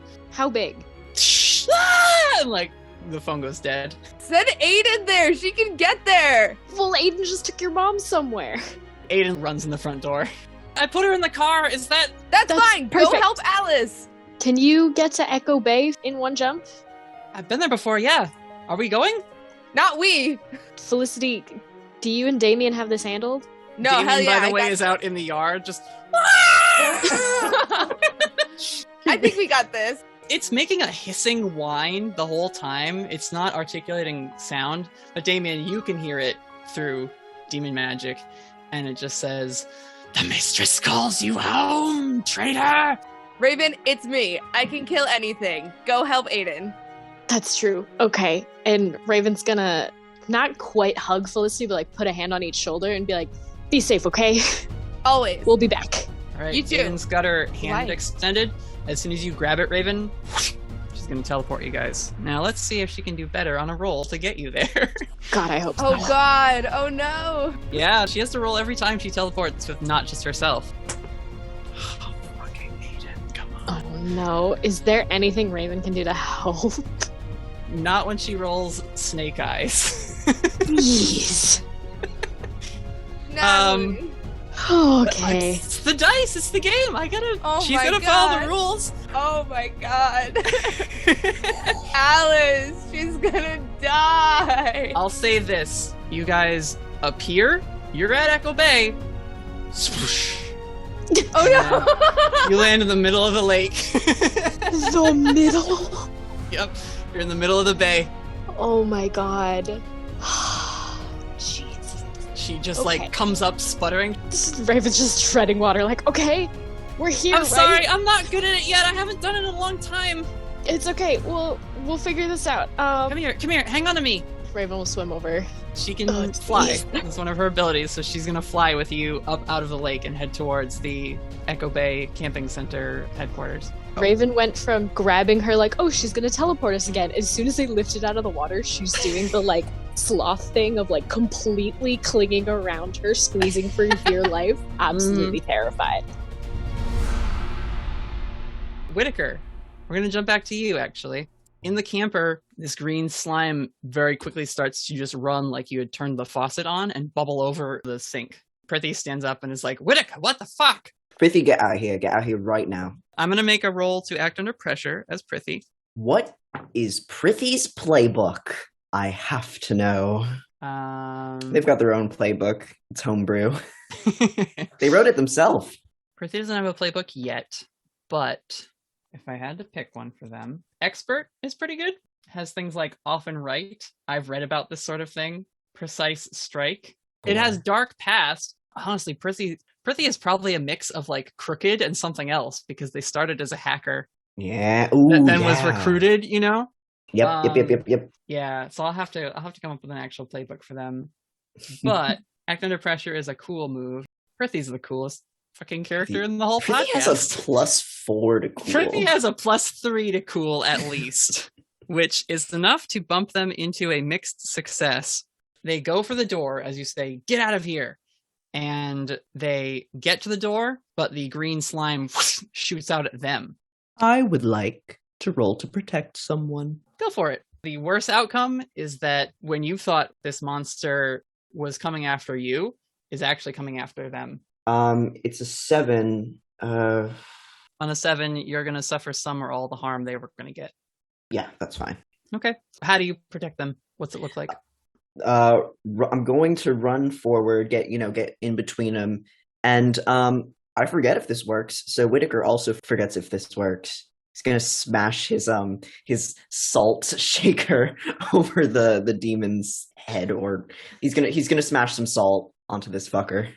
Okay. The important bit is he is now between Prithi and the demon. That's the actual important part. I think you are able to, as this thing is still getting its form together and arriving in your trailer through the pipe work, essentially, you are able to smash through the tendril, which is very thin, that's holding Prithi, and they stumble out of the door. And the creature, you then try and throw a bunch of salt at it, and the salt absorbs into it. Yeah. Salt as a weakness needs to be used in a magical way, not just salt at you. At least that's what you've seen, because there was the time where you were like, can we just erase a salt circle? It's no, it's been magically infused with the energy that it needs. But you protect Prithi. The monster was going to do some harm to them, so you will take 1 point of harm as this thing, another pseudopod, reaches out and grabs your ankle, and you feel some of your energy and life force be drained by it. Right. Only 1. Reduced to nothing because it is ignore armor. Oh, well. So you cannot reduce it. Okay, yeah. Yep, you're right. Very well. Sorry about that. That's fine. And now we will move over to Hugo. Hugo, you pull up to Singh's family practice. The lights are out, but you can hear the sounds of some kind of struggle happening from inside. And every once in a while, a golden flash, like what you've come to expect when Aiden is around, is activated or happens, and you can see it from the back of the practice. That is very familiar. One would say you should handle the situation smartly. Nope. Going in whatever entrance you can find. I mean, the front door is there. You'd have to kick it down. Is the front door made of glass? It's glass. It's got a metal frame to it. Let's try opening it normally first, Locked, just 'cause in it's- case. No, it's locked. It's after business hours. Let's try breaking that door just There in we case. go. That'll be knocked under pressure again. Okay, that shouldn't be too bad. I say as I get a 6. Oh, Hugo. All right, yeah, you go to crack the glass, and it seems to be some sort of shatter-resistant glass, likely installed because this is a family of monster hunters. So you're going to have to try and find some other way in if you want to get to them and help them out. Can I try to use magic to do one thing that is beyond human limitations? Sure. That's a good way of working around this problem, Mr. Spell Slinger. I may as well use it. Yeah. 10. No glitch. What do you do magically to this door? Reinforce his strength so he can push it open even harder. He is brute forcing right now. Fantastic. You activate your whispered tattoo. It glows white hot, and you just shatter through this safety glass and are able to undo the deadbolt and then get inside. You head towards the back offices. I'm trying to think if you've ever actually been to Singh's family practice and would know where their like whispered part of the building is. Why don't you read a bad situation? This won't be as good probably. Nope, that's a 2. Getting your experience in. Well, what would Hugo do? You know a fight's going on, and occasionally a flash will just permeate the whole building, so it's hard to pinpoint where it's coming from. How is Hugo going to find his 2 associates who are in trouble? Probably going to try to see if you can hear where the combat is happening. You can, but because you failed your read a bad situation, you're going to have to come up with some other way to get in touch with them or find them. Oh, may as well try using a phone. All right. You use your phone, and it rings. What is Hugo feeling right now? Because you did just have a pretty tense showdown with Rhea, but then she called you first, asking for help. Probably a mix of panic, shame, and oddly enough, rage. Okay. Would you say that Hugo needs information that he doesn't currently have? Probably. You're looking at your phone. It's ringing. She's not picking up. You feel just this anger and almost ineffectualness. The one time they're calling on you to like, come on, we really need you to help. And you can't because you just don't know where to go or where they are in trouble.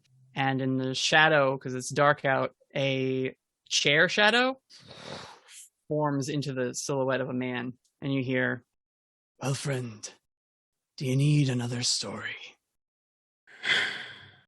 He takes like a good 3 seconds pausing. Yes, but I don't have time to give one right now. The shadow moves across the ceiling and back down to a wall that is closer to you and reaches out with a silver strand that it's holding and says, I tell you what, you've been good for business. And he offers the strand to you. Takes it without hesitation. As soon as you pull that strand away from the shadow, and you just hear, I'll be coming to collect. You get a vision of one of Rhea's stories. It is a sad one. It's the night that her mother was killed in the lab by another monster attack. But through this story, which I don't want to spend a lot of time doing like graphic descriptions of, you are able to trace Rhea's steps through the offices and down to a back closet, push past a curtain, and there's a door there, and you break it open. And the vision ends just in the moment of Rhea's mom being killed. The vision ends, and you see a large crab creature. This is the first time we've actually seen one, so I'll describe it. It is a crab, but parts of it are made from beach garbage and washed up sea wreck detritus, and all over its back are trash bags and plastic rings, and just, if you know those floating islands of garbage in the ocean, it looks like this thing is animated out of one of those and has some organic crustacean aspects to it, but a lot of it is man-made material just forced into the shape of a large crab creature, and it has Dr. Singh by the throat in one of its big claws. Rhea is holding her side and up against the wall, breathing heavy, and Zuri is getting up from a large impact in the drywall of this lab and just seems to be getting ready to come at this thing again in her were-tiger form. What do you do? Fight or flight? That is the question now, isn't it? I guess we're swinging. All right, you're going to kick some ass with magic? Yeah, because I forgot that the banishing thing is spirits or curses, and this is something else. Correct. And yeah, I guess we're going to kick some ass with magic. With a 12. Okay. There we go, Hugo. How far away is he? So this is the lab. It's not the same one that Dr. Singh was experimenting on Aiden with, but it's of similar size. There are some server towers, a lot of chemistry equipment that actually a lot of has been knocked over, spilled, or shattered. This fight has been going on for a little bit, you gather. The crab creature itself is maybe 3 feet high from the ground, and from claw to claw, if you were to have it hold its arms out, is probably 7 feet, 8 feet big. So it's kind of a big creature, and the lab is the size of like a hospital or doctor's office waiting room, I guess. You know, it's not a big space, but it's big enough that you can move around and have multiple experiments running at the same time. All right. So in that case, we're going to do blast with lightning, which would be 3 harm, but because he doesn't have his sticks on him, it's 1 less harm, so it's only 2. You would have your sticks though, right? Because you went to training and then came here. You're right. Yeah. Never mind. Oh, no, wait, I forgot I had the advanced arcane training anyway. It's 3 harm, and for the 10 plus part, I guess I'm going to go with you force them where you want them, which is away. Are you going to try and get Dr. Singh out of the clutches of the claw? Yes, it's specifically to get them away from Dr. Singh. Fair enough. 3 harm. This thing is covered in trash, so your lightning charged Eskrima stick attack seems to penetrate and hurt it, but it's also going through a lot of plastic and just junk and garbage, so it doesn't quite do the full amount. However, you get its attention for sure with barging in, using the Eskrima stick to hit it with magic, and it just kind of drops Dr. Singh, turns to counterattack you, and knocks you with its claw. So that will do 2 harm to you. It's messy because it's slimy and gross and covered in garbage. So I don't know if you can reduce that at all, but nope. Okay. Hugo, you get knocked back and skid along the ground. You don't impact the wall, but just kind of use it to brace getting knocked back. Rhea looks up at you. She looks like she's in rough shape because you'll remember you did a bunch of harm to her during training. She didn't start this fight at full, but she just kind of weakly looks up at you like, thanks for coming. And Zuri just like leaps into the air and goes after this crab thing. Felicity and Damien. So first, I do have a question. Mm-hmm. Is Mira on her way? You asked her to come over for a sleepover. I hope she shows up. That'd be fun. What are you doing? All right. So I will run outside to where I push the monster. And I'm going to try to get Damien out of its tentacle thing with some magic. I don't know which effect would be. From magic? Could I, stop it so that Damien can just leave with it being, frozen? That'd be tricky. Your time magic hasn't always followed what you wanted it to do. Damien is made of jelly, so him being slammed around or grabbed by another jelly pseudopod is not the worst thing that could happen. Okay. But as with many times in Felicity's magic, why don't you roll and see what the dice say, and then we'll figure it out. Yeah. 12. Do you have Guess advanced? what? Your advanced move is use magic. The keeper will offer you some added benefit. So pick an effect, and I'll let you have the added benefit that Damien is torn from this black slime. Okay. I'll inflict harm. And then Hex also gives it another 2 harm. Felicity just thinks, this thing is hurting my friend. I want to hurt it back. Reaches her hand out and does hurt it somehow. Yeah, Felicity, you extend your hand, and a concentrated, edged amount of force flies forward from you there is a huge gash that is cut and burst into your family deck, but keeps going, digs a huge rivet into the ground, and then splits this black thing in half. And the half that's holding Damien, you're able to free yourself at that point. Cool. And it does 3 harm because of hex. Ignore armor. Not 2. It does 2. It's 1 from magic, and then 2 from hex. Oh, okay. Ignore armor. Excellent. This thing looks worse than it did to start. The half that Damien you're holding just evaporates away, and this smaller form of it is still there, bubbling. And it's like, you know those fluid simulations where they can just make a 3-dimensional object pop as if it's reacting and responding to like the beat of a song? That's kind of what this looks like. It's constantly moving and having little bits of it spike out and then back in. You had described doing something similar when you needed to be intimidating in your slime form, and this mercurial, ever-changing, constantly wriggling and moving tactic is one you're familiar with. What do you do? Damien's gonna run up and give him some life drain. Okay. This is your kick some ass roll. Yes. I just put the point in tough. What was the point of that then? 5. Ooh. On a fail with kick some ass. So Damien charges in to go punch it, and is not a good looking punch. You almost regret at the very end coming at this thing as a human, because this thing is a slime. It's designed to be better at fighting and killing things than humans are. And you go to punch it and it just makes a hole in its body, a tactic you know well. And you go to punch through and you're like, oh shit, and it just clamps down on your arm and starts to life drain you instead of you doing any to it.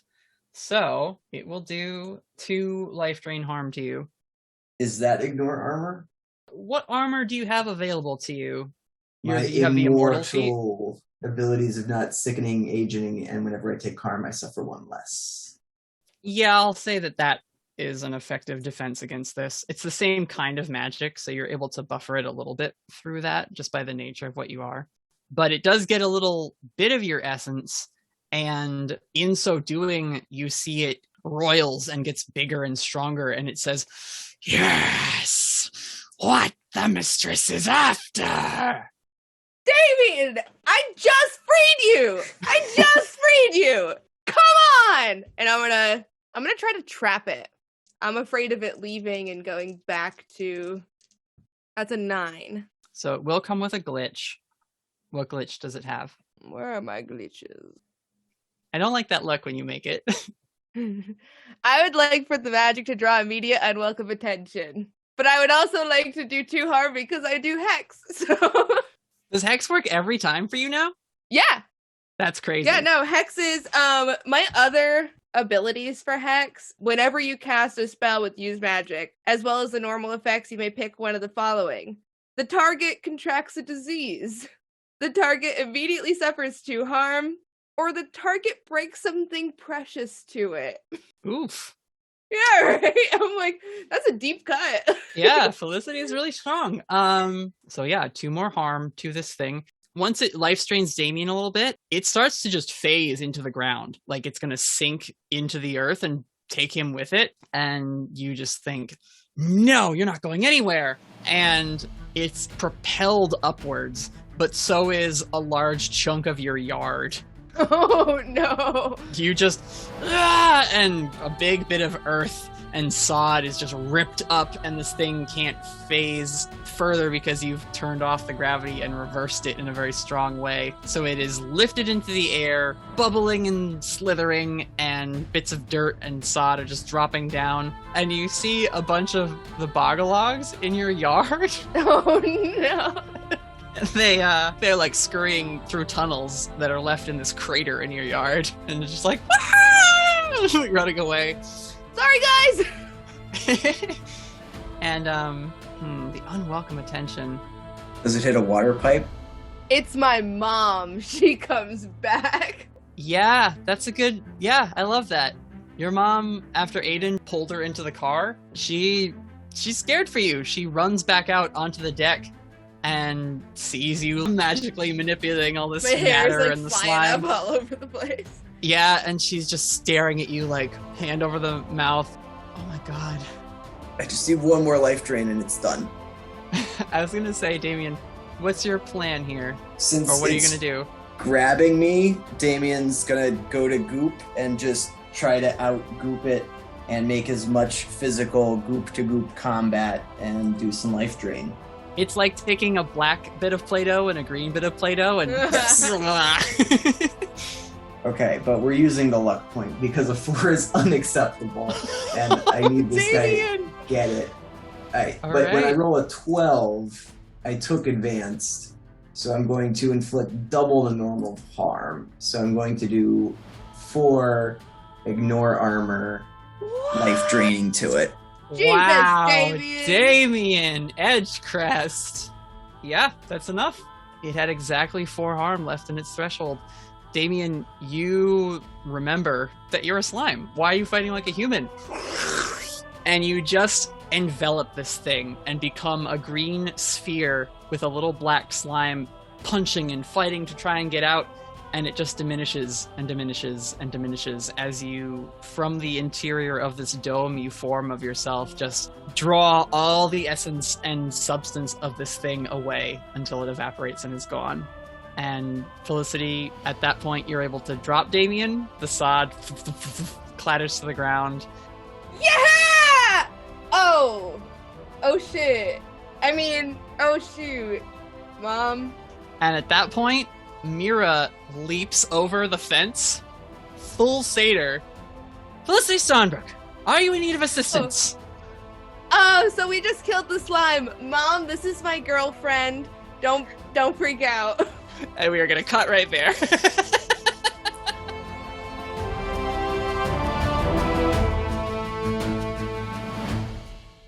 Raven and Aiden, we'll go to your fight now.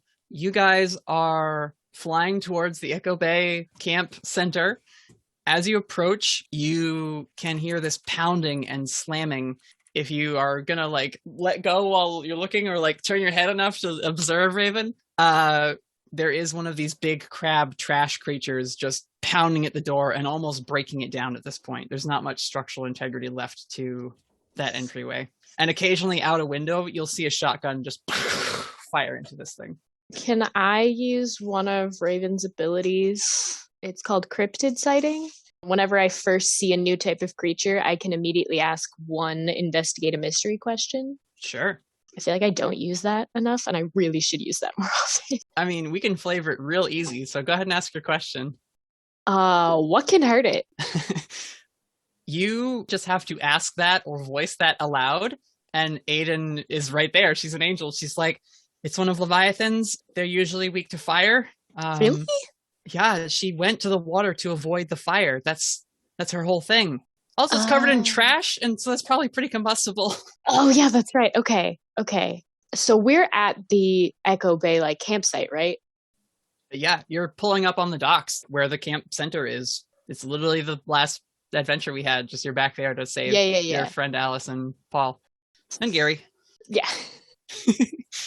I'm trying to figure out if Raven would think to use her magic and try to do some kind of fire thing, or if she would look around and try to find like a normal human fire type thing. But I can't think of anything that would be useful at a campsite other than a small lighter. Do you want to read a bad situation? I would love to. Because that makes sense. 7.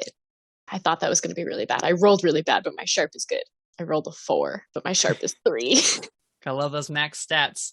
Yeah. Okay. I guess I'll ask what's my best way in.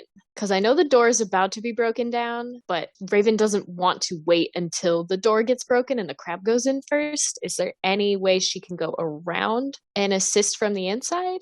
There would have to be a second door, a back door to this place for fire code standards. So yeah, she's if you gonna want to go there and knock on it to try and get someone to let you in, you can. Yeah, she'll turn to Aiden and be like, let's try and go in the other way and support them, and then take off and try and find a side or a back door. Yeah, she'll set you down 30 feet away from this creature.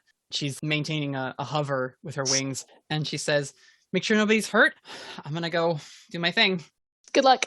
And she flies at this thing, ready to fight it. When you knock on the back door, it opens very quickly, and a panicked Alice is there, Oh my god. Throws her arms around you. Thank you for coming. Thank you for coming. She's panicked. She's a mess. Raven still has her arms up because she was slamming on the door. Yeah. And just screaming like, it's Raven, let me in, it's Raven. Mm-hmm. You see Richards, he's sitting by the window and you can see his leg is bleeding and has some like glass sticking in it. Maybe this crab thing got him, and so he can't seem to like get up on it, but he's occasionally propping himself up on a chair with a box of shells and just like feeding them into this shotgun. Meanwhile, Gary, back braced against the doorway, full Bigfoot, not concealing that fact to Alice or Richards in this moment in order to save their lives. Oh, welcome back to Camp Eagle Bay there, Miss Eugenia. Real glad to see you. It's good to see you too. Raven's gonna try the new thing that she has. She's gonna try and pull a card. Okay. Gonna roll and see how we do. Ooh, what's my weird? That's a 12. Ooh. So you technically have the option to summon something you have already summoned, or to just have me pick 2 very useful spirits and you can choose which one you take. I would like to have you pick a new one. I just looked at the ones I've pulled already, and some of them are good, but I don't think they're the most useful right now. I think we were going to rule that on a 12, you can have access to the major arcana. Yeah. So, all right, if you've got the doc pulled up, look at the Lovers or the Sun. I don't know why. That's a really difficult choice. I try to make it tough to pick so that you have to really think like, which one would be better? But they're both going to be good either way. Okay, I will trust you, and I will go with the Sun. Okay.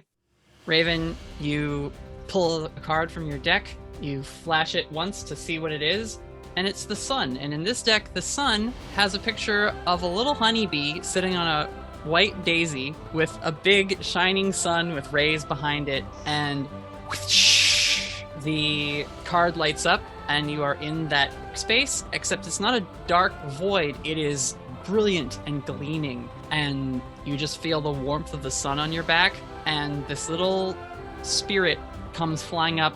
They're a little fairy, but they've got like a bee abdomen sticking out their back and bee wings, and they've got a little fluffy collar of bee fur, and it's all covered in pollen and everything.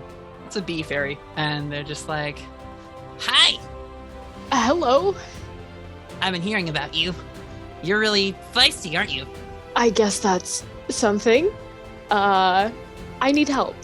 Maybe you need a little more fire in your step, huh? Yes, that would be amazing. What can you do for me? They grin and hold a little insecty fairy hand out to you, and they say, "Let's kick some ass." And you, I like you. You touch its little fairy hand with your finger finger. Holds out one finger. Yep. That bright light comes in around you, and when you are then left standing there in the cabin, Raven, you are decked out in this black and yellow armor. It's gold in some spots and gleaming, and you have this long blade that sticks out of one of your arms past a wrist guard, and you feel yourself hover a little bit as you've got these bee wings behind you, lifting you up into the air. Honeybee armor activate. Similar to how the dog spirit turned you into a shifter, this fairy has given you enchanted fairy armor of theirs to borrow. Raven's just gonna look down at her like hands and her arms in just absolute wonder and amazement. They're like glistening in black, like they have an exoskeleton on them. It's a full mecha suit, essentially, that you're wearing, just bee themed. And you got a little fluffy yellow and black scarf on. And you said she's already like hovering, like flying Already a little hovering bit? a little bit, yeah. She's gonna look up at Gary. Gary, I need you to trust me. I need you to step aside. Absolutely, Miss Eugenia, no problem at all. And he dives to the side. And she's gonna try and just like punch through the door at the crab. Yeah, Just fantastic. flying full speed. When he moves away, the crab claw breaks through the door and pulls away, and you have just enough time as you run forward with this stinger lance to see that Aiden is doing a rush at this thing to try and punch it on its soft crab underbelly. So I'm going to roll to see if she's able to help you with your attack, and then we'll roll your kick some ass on this thing. Okay, that's a 7 plus her tough 10. So yeah, she will use her smite ability. Always counts as a weakness. Your unarmed attacks are 2 harm. Her bonus is going to be... She'll give you +1 forward to your kick some ass roll. And so helpful. She's gonna need it. You see this golden streak coming from outside the shattered door frame, and Aiden, she's like flying at it, and then right at the last minute pivots and does a spin and just coasts under this thing. And as she slides under it, like she was maybe sliding under a car or something, real low against the ground, and just charges her fist up and bam, punches it with this golden light, which kicks the crab upwards and exposes this weak side to it that's not covered in trash, giving it its armor, so you can just come in and bee-lance it. Yes. Absolutely spears it. Ooh, I got a 6 and a 5. That's an 11, plus the one that she's giving you is a 12. Yup. And my tough is 0. Oh, it's a 12. Amazing! All right, what's the bonus you're going to do? The added effect of succeeding so well on your kick some ass. You completely hold the advantage. All hunters involved in the fight get +1 forward. Nice. Okay. I think she's gonna try and lance it, and then kind of go up and then aim towards the ground, and like spear it into the ground on its back. Oh, to try and get it fully flipped over. Yeah, and just Cool. hold it there. Yeah, I like that. I'm going to give you essentially a smite feature as well with your fairy armor. So you'll also do 2 harm to it.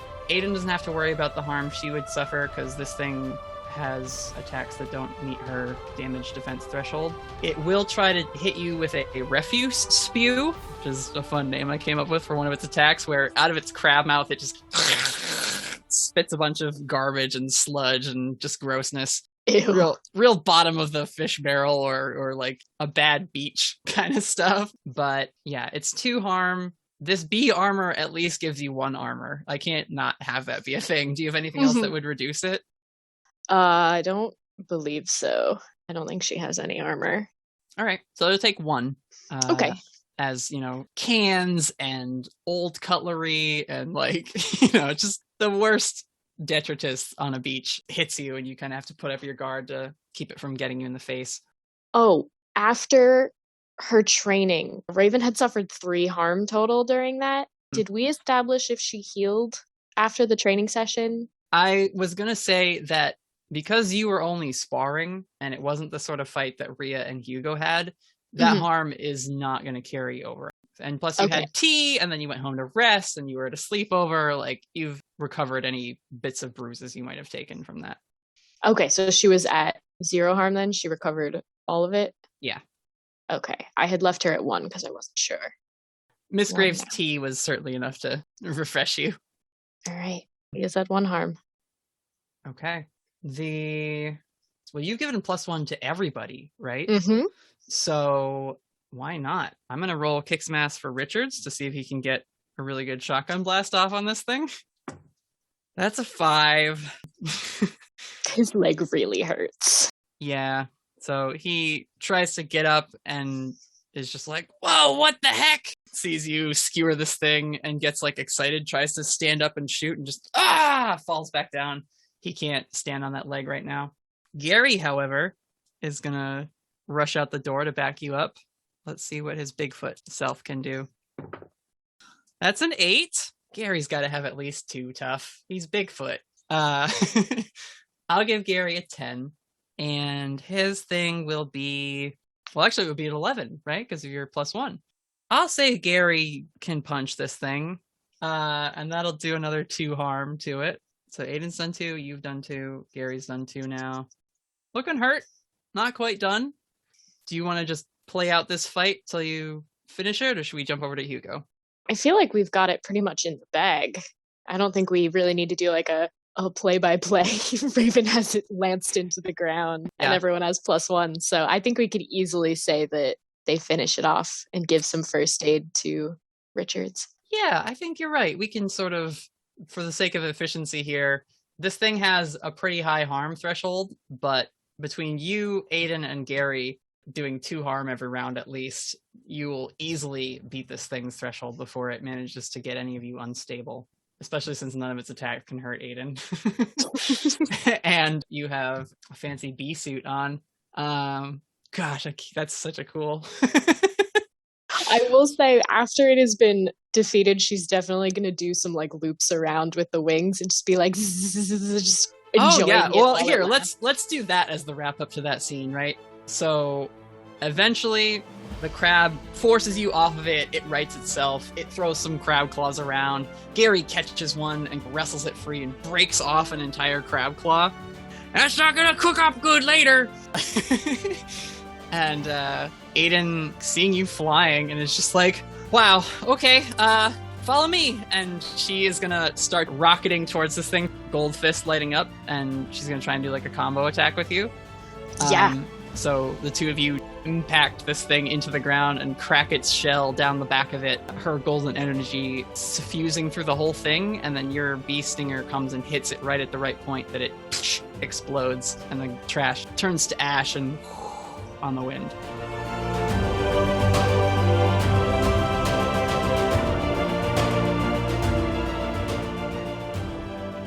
You got a few bumps and bruises, but you're all okay.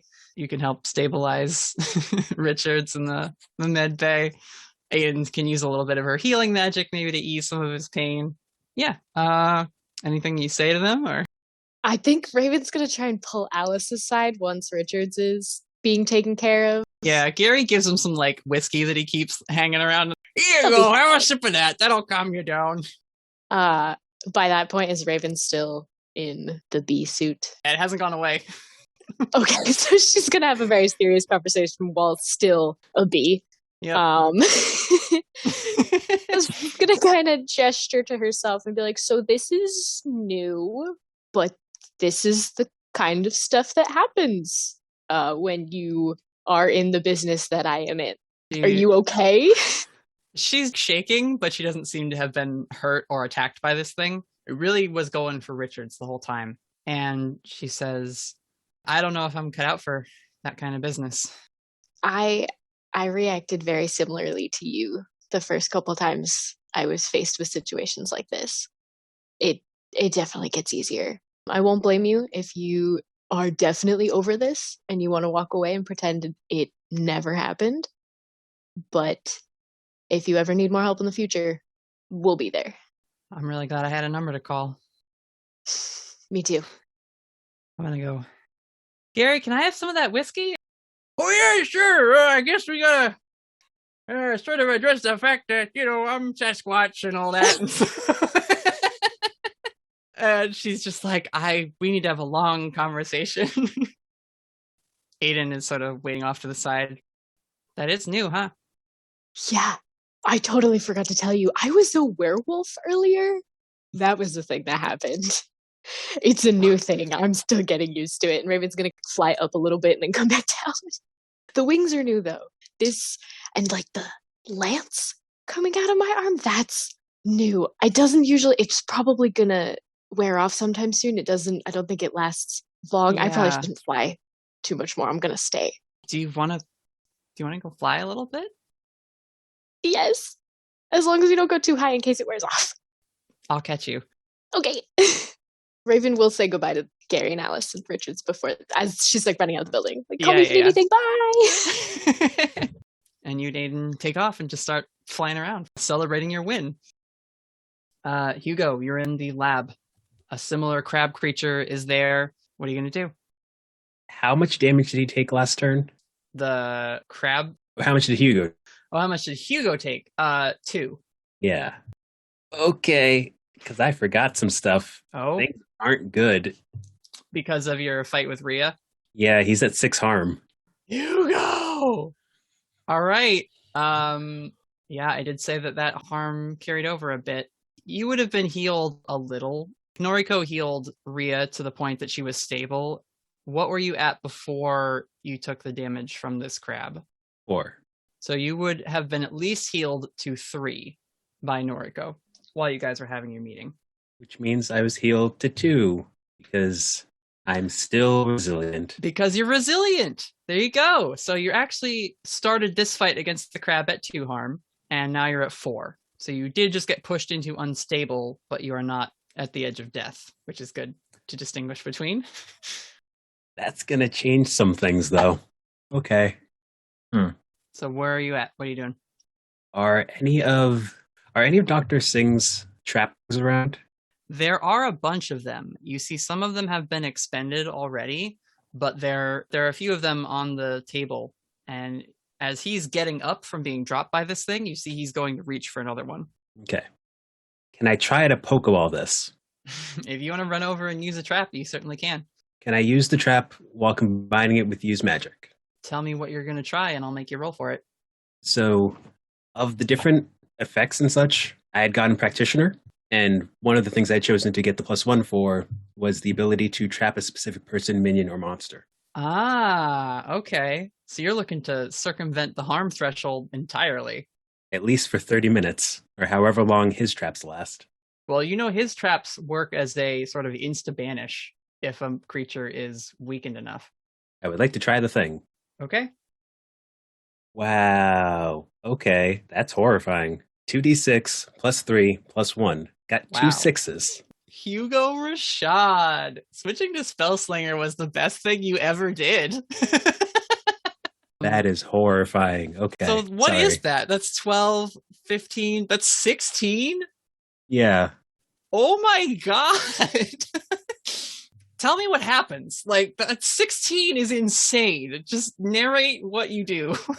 Bold of you to assume that I can even narrate that properly. I mean, I'm sorry. I'll help fill it in.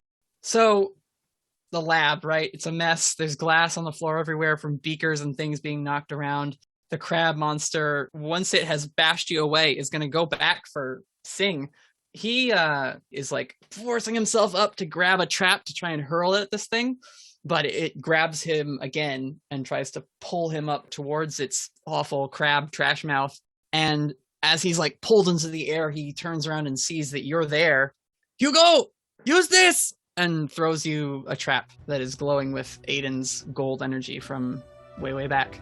You catch it, and when you catch this thing with your whispered tattoo, the white light that it glows with shifts into a golden light of a radiant nature, and you come at this crab creature with it. You know how Hugo has done the like thunder punch attack a bunch lately? That same crackling lightning effect happens on your tattooed arm, but it is golden lightning, and you punch right into this thing's shell, feel a little resistance, and then break past it. And once you have punched through into the center of this thing, you just let go of the trap, and it glows from within, and rather than burst and start to turn to ash, as it explodes, it then is pulled back into the trap in a sort of implosion effect. Dr. Singh falls to the ground. You are left there holding the trap that is now devoid of the energy, and you let it go and it drops to the ground empty. And the crab demon is gone.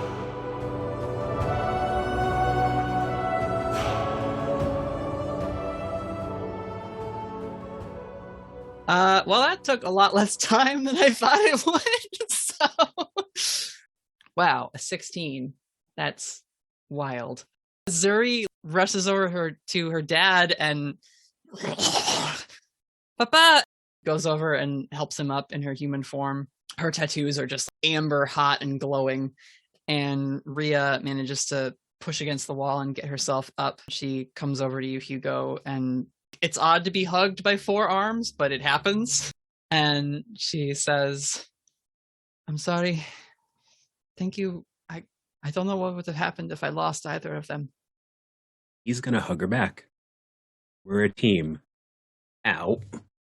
You see, and this is a thing I've been meaning to not quite retcon, but introduce as a thing. One of Rhea's arms sparks a little bit, the ones that come from the back of her shoulder blades. And she, sorry, and like with her human arm pulls this thing back. I'm flavor-wise changing it so that she has these sort of steampunk / modernized extra prosthetic arms. They're not just like mutated extra limbs. They are a mechanical graft. And I think Dr. Singh looks to you, Hugo, and he says, it said it was after Edgecrest? Whittaker. God, let's wrap this up. Yeah. Let's finish off a slime. Yeah, first off, close the door so it doesn't run out after Prithi. Second thing, we're going to turn the burner on. On the little stove / kitchenette. Okay, yeah. Yeah, and I would like to kick some ass with the idea that we are going to push this fucker into the burner. Sure. It's a 9. I can't force it where I want it. You know what, though? My man. How about his plus cool? Oh, yeah. It's a 9 on the die, so a 10 plus cool. Oh, yeah. He's going to give you +1 to your roll. Bert Sere gets up and helps you force this thing back. Yeah, help me. We're going to burn this fucker. Us old dogs, right? Oh, my heart. Force this thing into the oven. Oh, I was thinking the gas range. Oh, yeah. Perfect. Yeah, you just crank all the burners up to their max, and this thing starts to scream and hiss and pop like it's being boiled as you press it into the flames. So weakness, you're working together. I'll say it does 2 harm. Nice. It is going to life drain. I'll say it life drains Agent Bert as he holds onto it a little longer than you do because you're handling the controls on the stove. And he pulls his hands away and they're burned and steaming. Ah, son of a bitch! What else are you gonna go for? Oh, geez.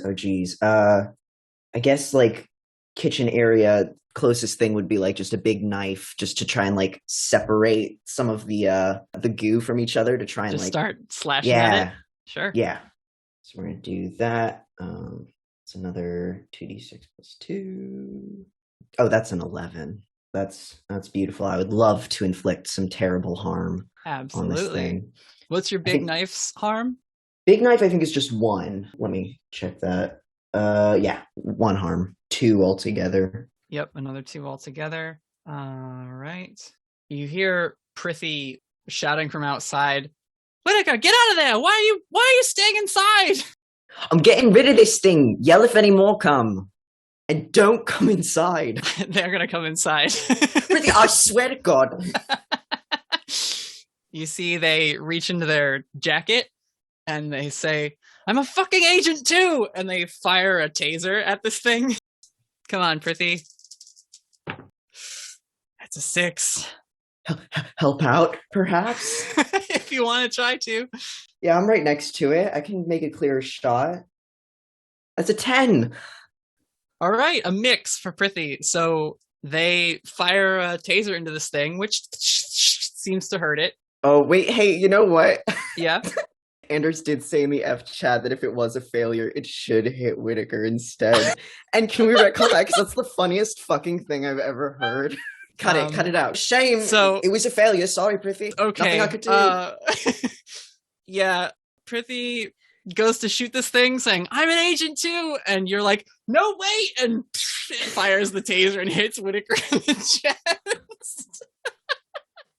Which, while it will only do 1 harm to you and has to inflict harm as stated, we have talked about how the Eastey Agency tasers are very effective at just dropping somebody. Oh, thank you. Thank you so much. It's the You're best welcome. harm I've ever spent. Thank you, Anders, for that narrative tweak. Yeah, so Whittaker, you get and Prithi tases you by accident, and they're like, oh shit, I'm sorry! And run over to try and help you. The green thing, which is on the stove still, getting burned, it's Chris, goes after Prithi, and you hear Agent Bert Sere say, sorry about your digs, Whittaker. And you see he has crawled over to his briefcase, and you noticed that it had 2 latches on it. And when he had first flipped it over, only one side had come down. He, flick, opens the other side, pulls out a submachine gun. It just starts lighting this thing up. Oh my God. That was a delightful thing that happened in the one shot where Agent Bert Sere made his debut. He was like, oh yeah, no, he has a huge automatic rifle in the other side of his case. Business in the front, party in the back. Love to meet this man. Yeah, thank you, Patrick. Played Agent Sere before. So your kitchen windshield or whatever that wall is just gets riddled with bullets. But we'll again say, for the sake of time, that Bert Sere, your new best friend in the agency, paperwork man, but also a genuine bona fide badass, destroys this demonic slime. You're sort of in a haze, Whittaker. Prithi takes the taser leads out of your chest and is like, come on. Whittaker, you alright? You alright? I didn't stop your heart. Are you okay? Oh, God. I haven't been on the business end of one of those in a hot second. Jeez, are you okay? I'm good. Why was it after me? I don't know. One of them came after me earlier today. I think maybe you should get out of Autumn Falls. And that is where we will end tonight's session. Wow.